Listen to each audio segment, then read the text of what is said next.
If you are someone who is looking to get the latest update on Canadian immigration, or you are looking for a pathway to legally migrate to Canada, either through student, skilled worker route, or family reunion, today we've got a fantastic opportunity to hear from someone with a vast knowledge in Canadian immigration.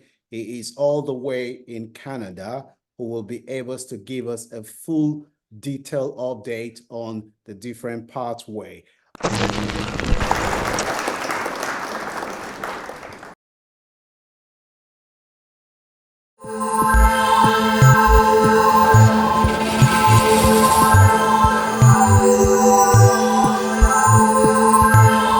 Without wasting your time, can you please introduce yourself to the audience?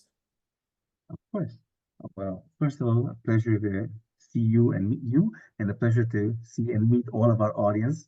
My name is Yanai, and I work for a Canadian immigration company, specifically Canada Central.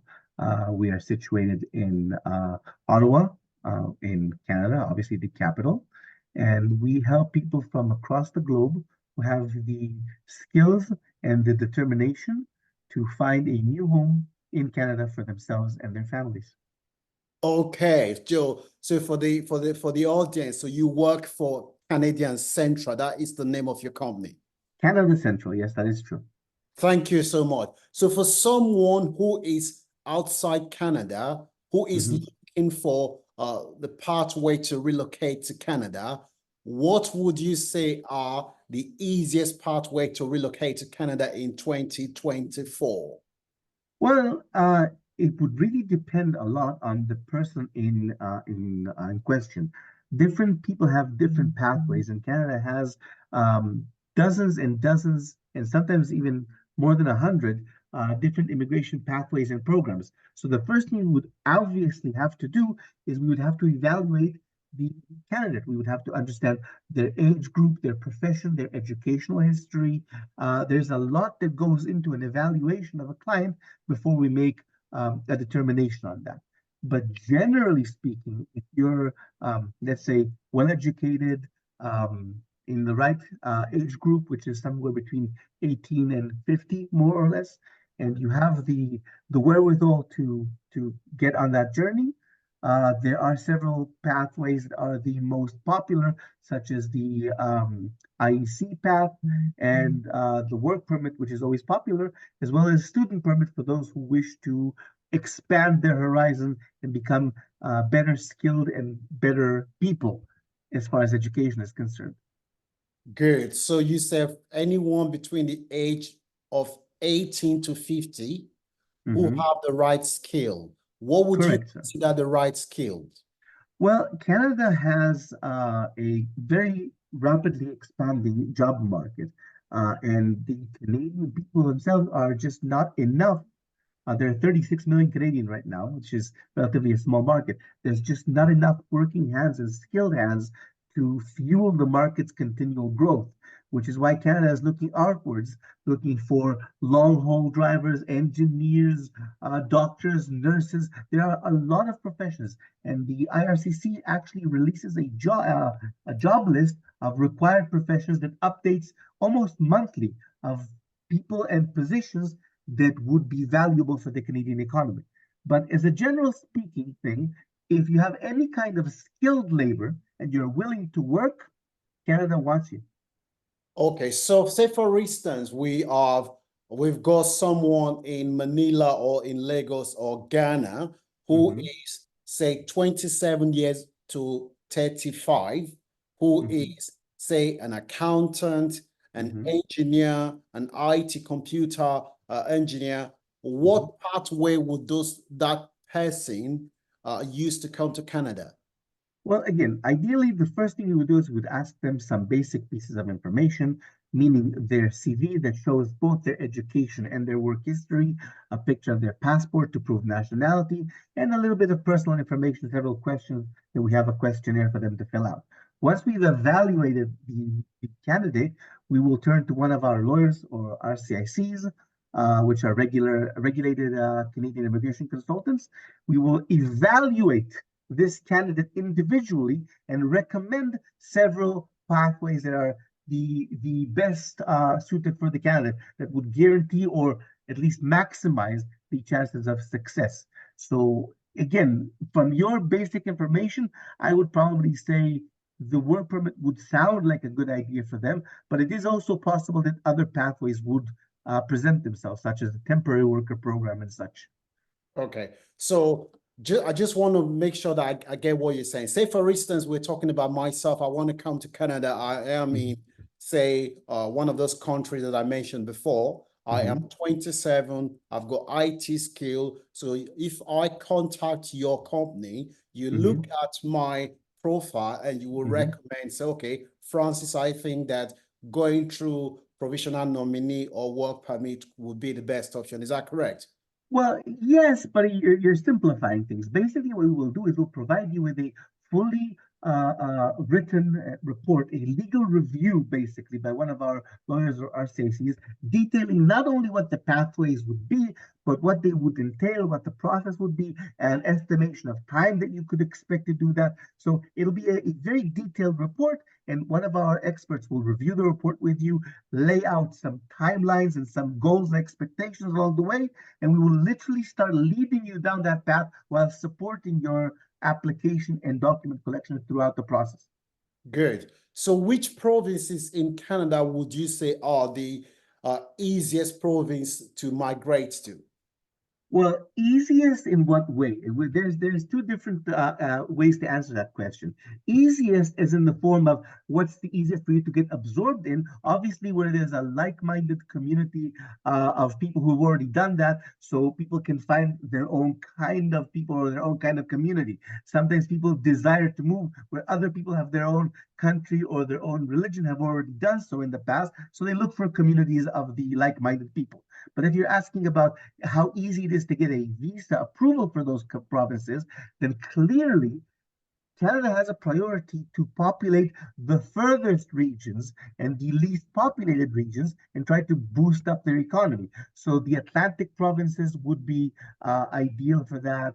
The territories up north would be ideal for that. Saskatchewan, Alberta, those kinds of places would be easier to approve a visa for than, for example, Ontario or Quebec, which are highly populated provinces that everybody kind of wants to go to, and therefore the conditions are harder. It's the same as, for example, choosing to live in London, which is expensive and difficult, or choosing to live out somewhere, let's say in, I don't know, Plymouth or something like that, which would be substantially cheaper.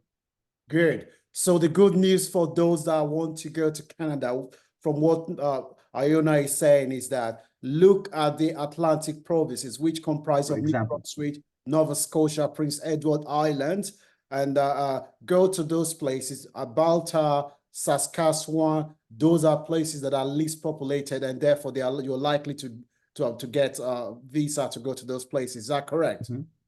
That is actually true. There are programs that are requirements are substantially lowered, and there are incentive programs for people who choose to go to these places. So yes, generally speaking, again, without committing to any specific line, it is actually easier to get into provinces that Canada prioritizes.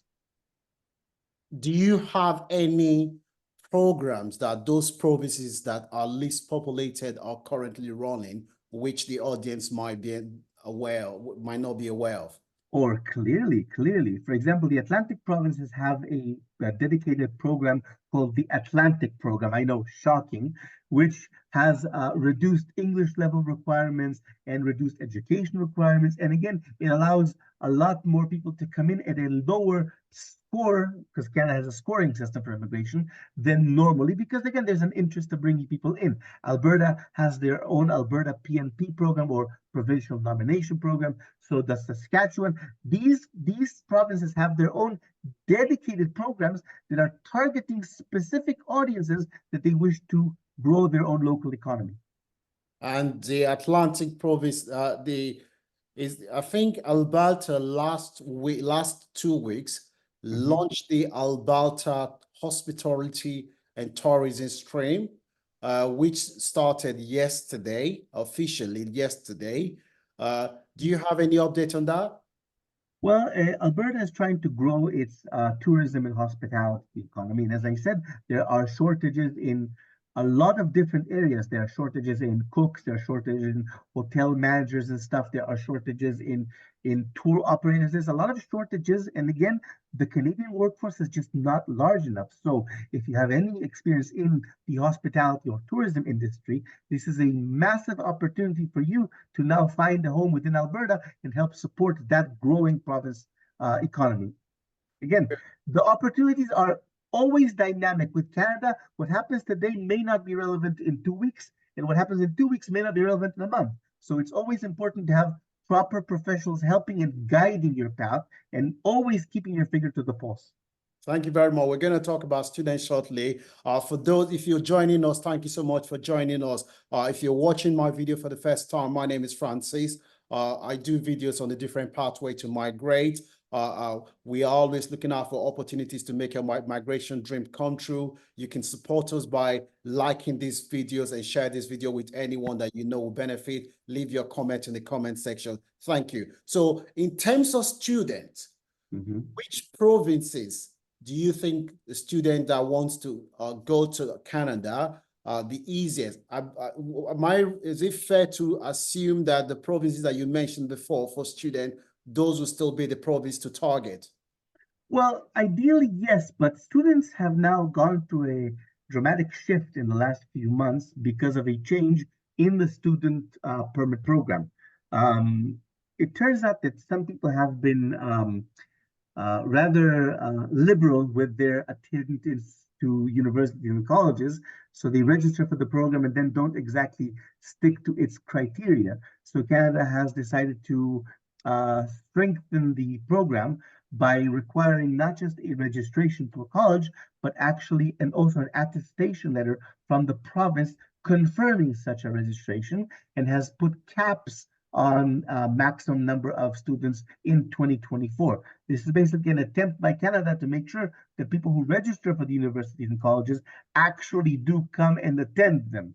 So now it's even more important to have that guidance, to have that detail for attention, because again, Canada is interested in these students, but only if they're actually coming to study, not if they register and then go on and do something else entirely with their visa, which, as you can imagine, is a violation of terms. Does that mean, from what you're saying, there is still opportunity for someone who genuinely wants to come to Canada as a student to come? Absolutely. And not only that, the advanced degrees, like a second degree or a master's degree, have actually been substantially strengthened. And now Canada is offering a 3-year work permit to people who actually go to these advanced titles and degrees. And that also opens the possibility for a permanent residence and Canadian citizenship down the line. But again, you have to be a serious person who is coming here to study truly. And while you are studying, Canada does allow a part-time job to be able to maintain yourself while studying, but it does not allow you to completely abandon those studies and then go on to work completely.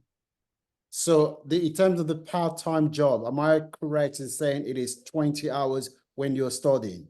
You are absolutely 100% correct. It is 20 work hours per week, meaning a half job, a part-time job.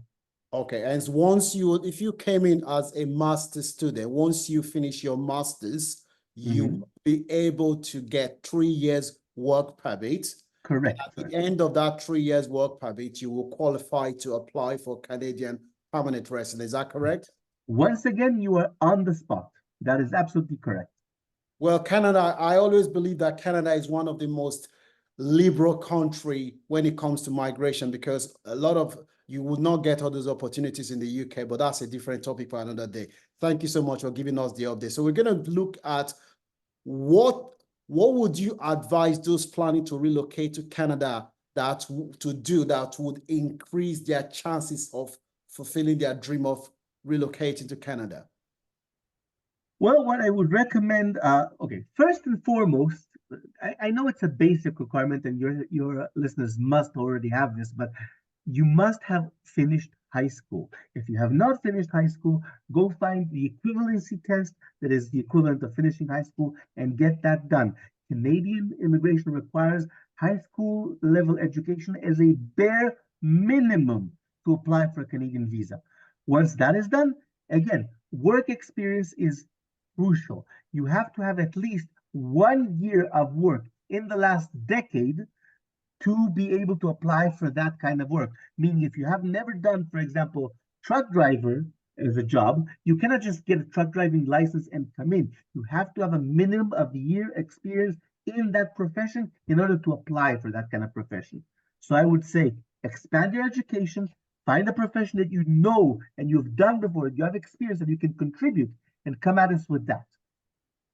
Does Canada recognize trade certificate from developing country? What I mean by that, for someone who is a truck driver, who has a truck driver license from a third world, what is known as a third world country, and someone who is a plumber, mechanic, or a bricklayer that wants to come to Canada, what is, when it comes to evaluation of their certificate, because the qualification, the way it is structured in the developing countries is quite different from the developed country. So what would those people that fall into that category, what would they need to do to be able to fulfill their dream?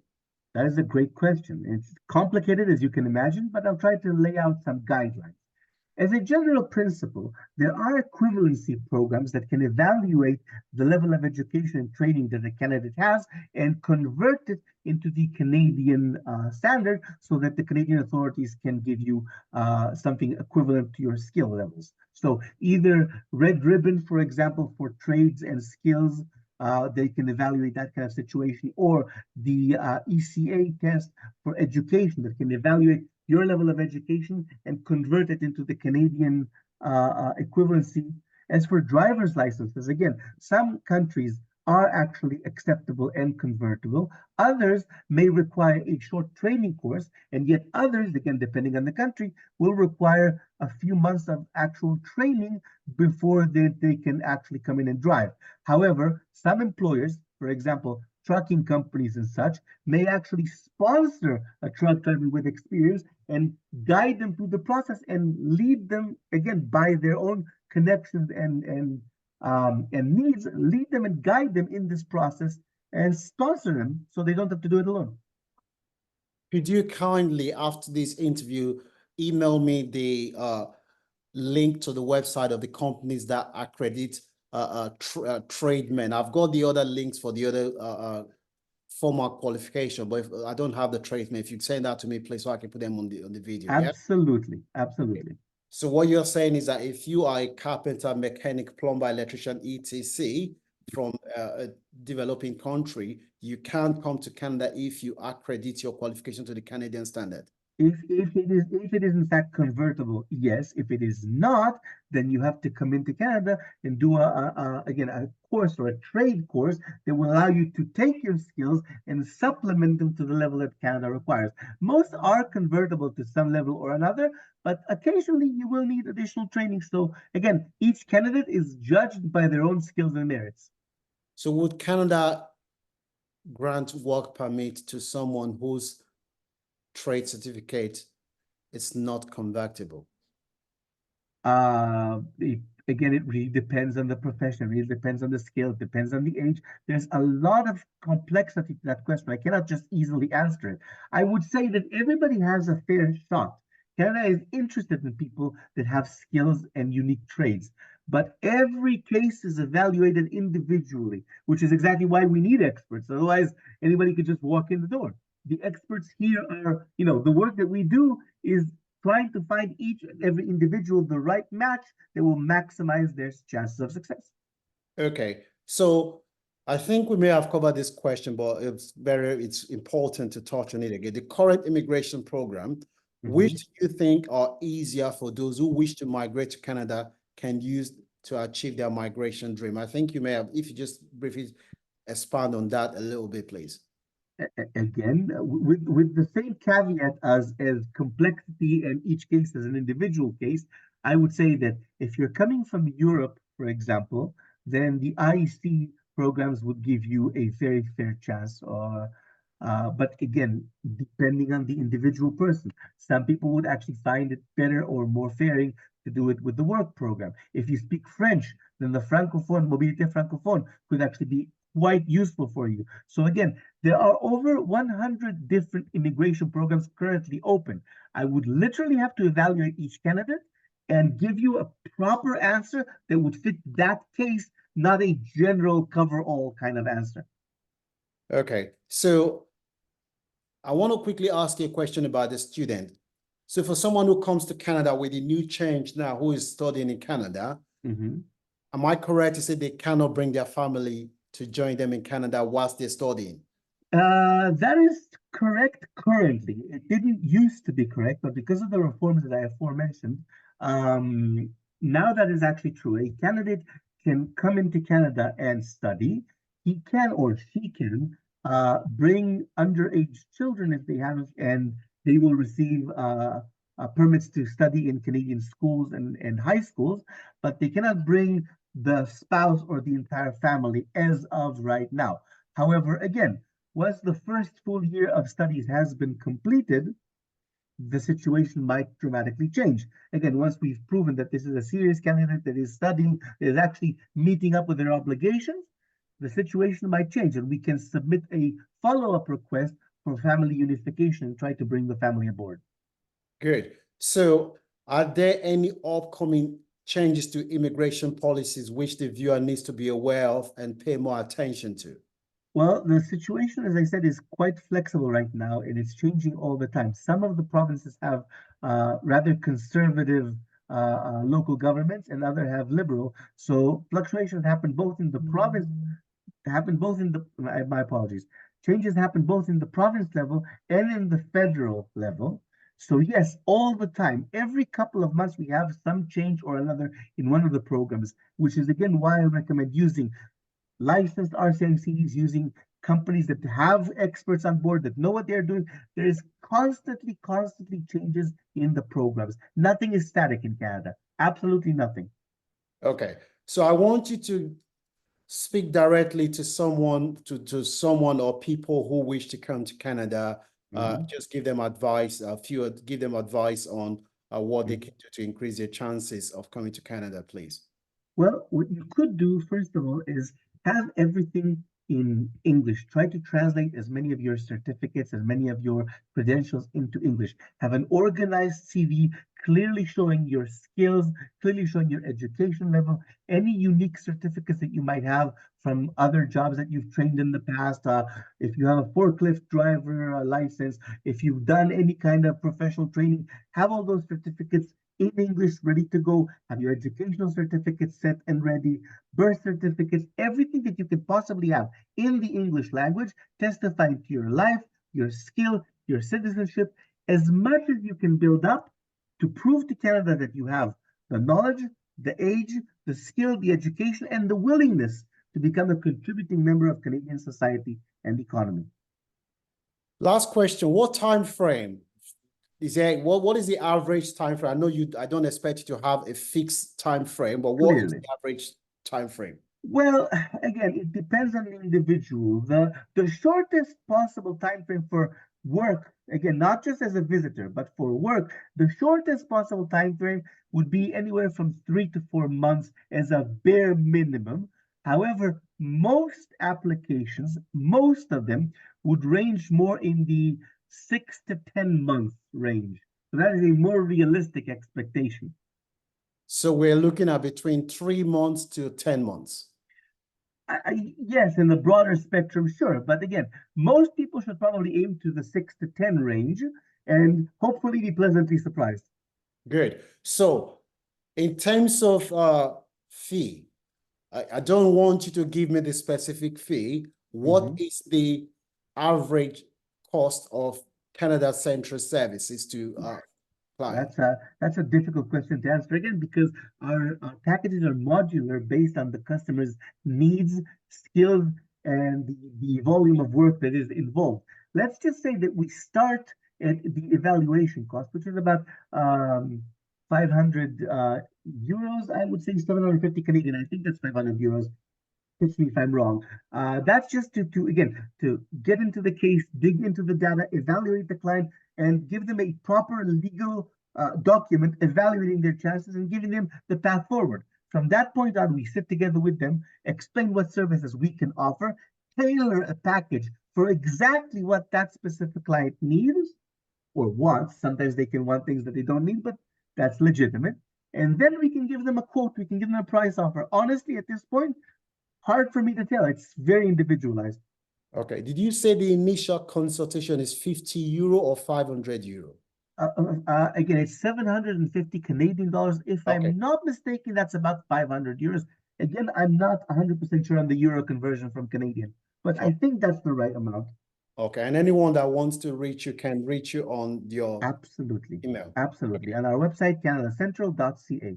Okay. I will put a link on your website in the description section. We appreciate that. Okay. If you have seen value for this video, please consider subscribing to the Launch Club if you haven't done so. Share this video with your friends and family. There are informations here for students, trade, and skilled workers that will benefit them. We are always looking for opportunities for everyone that can use to achieve their migration dream. Leave your comment in the comment section. Any comment that you have, I'll leave Iona's email there so that you can contact him directly. Iona, it's been a pleasure.